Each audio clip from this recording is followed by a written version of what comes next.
Hello, my name is Marion Nestle. I'm the Paulette Goddard Professor of Nutrition, Food Studies, and Public Health at New York University. Well, it depends on who you're talking about. We live in a pluralistic democracy with a lot of different kind of people in it.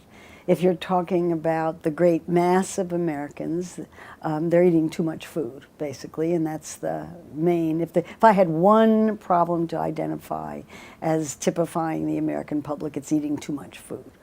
And then there's a much smaller percentage, maybe 10% of the population, who are really interested in food issues.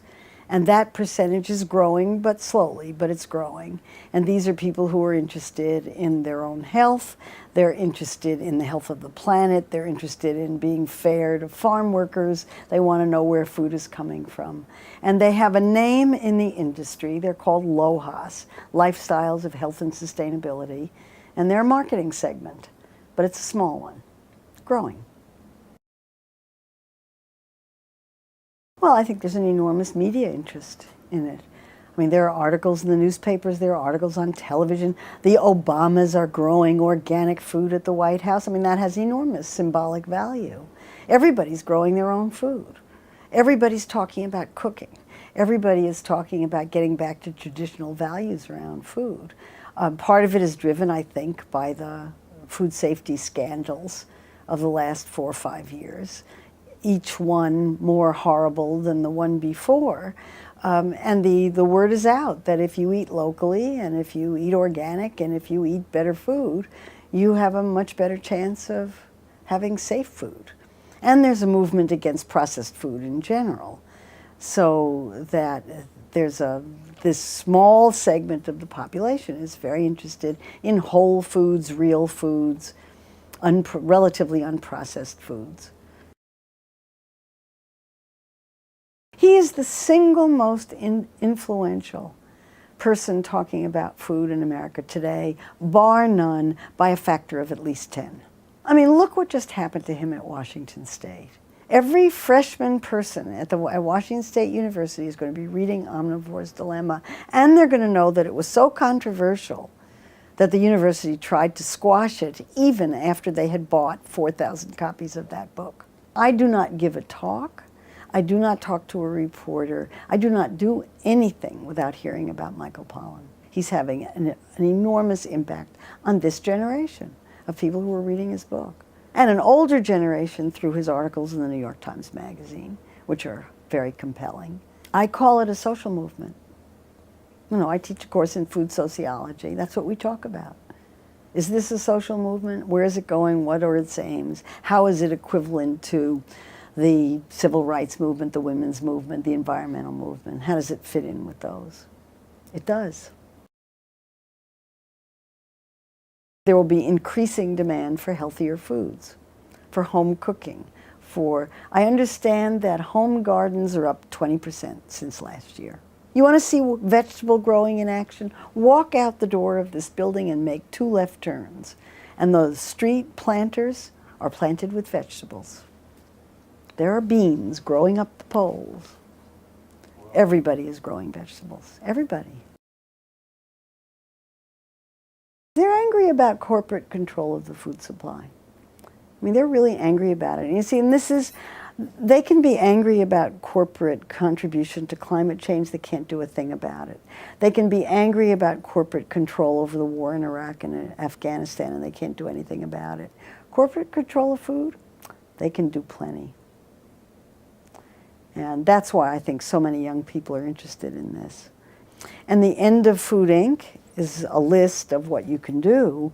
The movie Fresh is all about what you can do as an individual. Everybody wants their own farmers market, and people adore them. You know, you go to this thing here in Union Square on Saturday. It's an amazing experience.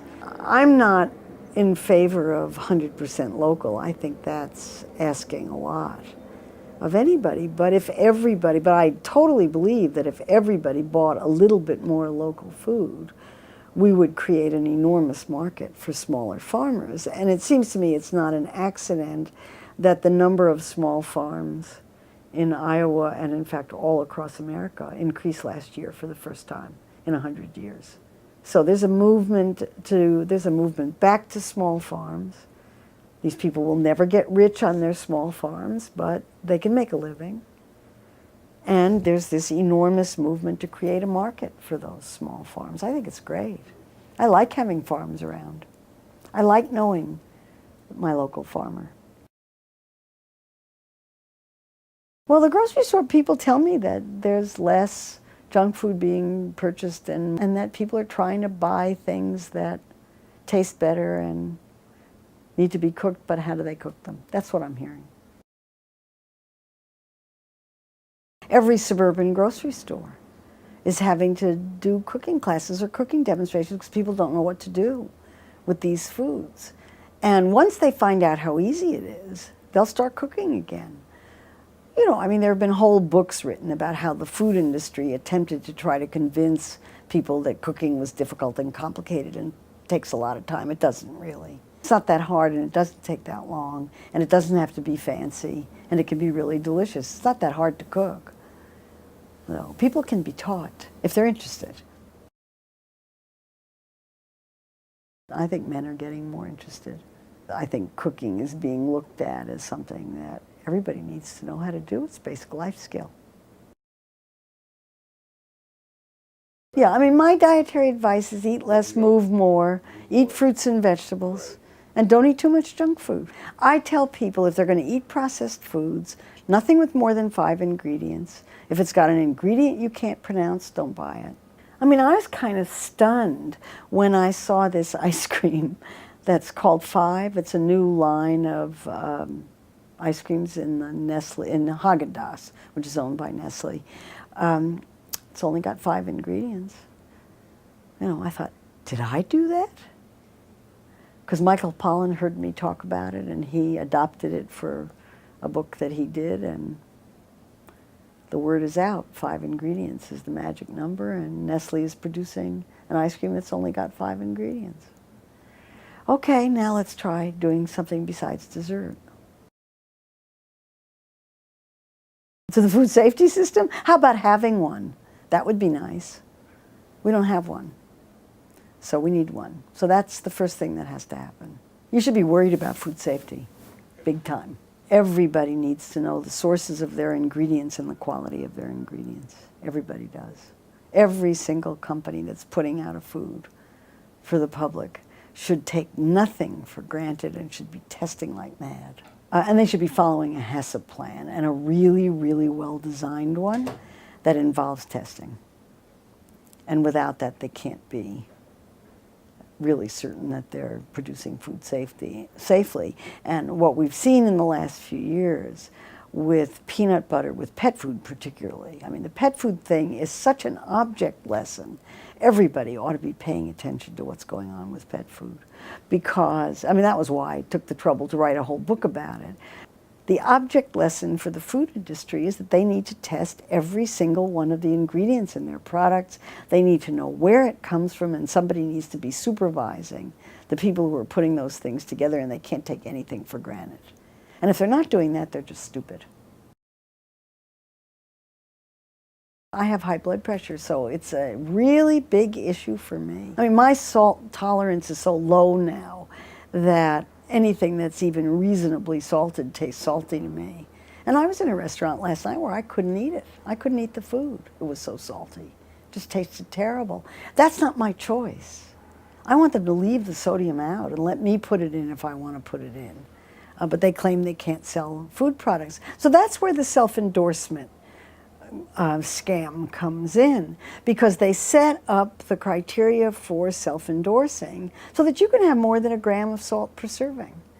And that's considered okay for getting this check mark of approval. I think that's way too high.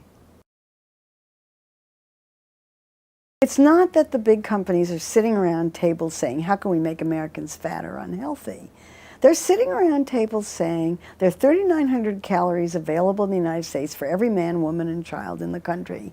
That's twice as much as anybody needs, probably more, because little babies are included in that.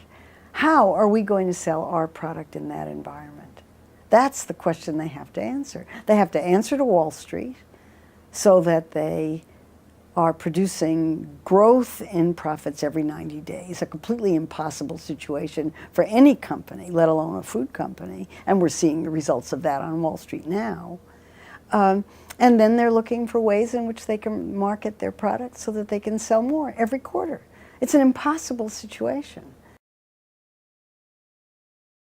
He's produced the strongest data that it's not about personal responsibility. And he can prove that it's not about personal responsibility. His Super Bowl experiment is the best example of that I've seen, where he invited his own students, trained. They were trained, his own students, educated, trained in portion size issues. And he put half of them in a room with 2-quart bowls of popcorn and the other half in a room with 4-quart bowls of popcorn, and they ate more. The ones with the bigger bowls ate more and underestimated it more, and they were trained. So it's not about personal responsibility. It's about external influences that nobody has any control over, but nobody likes to think that they don't have any control over it. So the easiest way to eat less is to be presented with less food in smaller containers. Oh yeah, I just wrote my column for the San Francisco Chronicle on it. Well, there are two explanations for it. One is self-diagnosis, because the behavior of people seems to, people feel better, the kids behave better, they learn better. The allergy symptoms go away if they go on a gluten-free diet. That's you either believe that or you don't. I can't assess it. But it's also being diagnosed better. And there are real diagnostic tests. And because of that, it appears to be increasing. Oh, I'm sure it will. Because again, you're talking about a large segment of the public that hears the message, this is healthy. And the word is out that high fructose corn syrup is poison, just like trans fat is. The word is out that trans fat is poison. Neither is a poison. But high fructose corn syrup has such a bad name. And in any case, the price is going up because of growing corn for ethanol. So as the price differential gets smaller and smaller, there's no reason not to go back to using sucrose.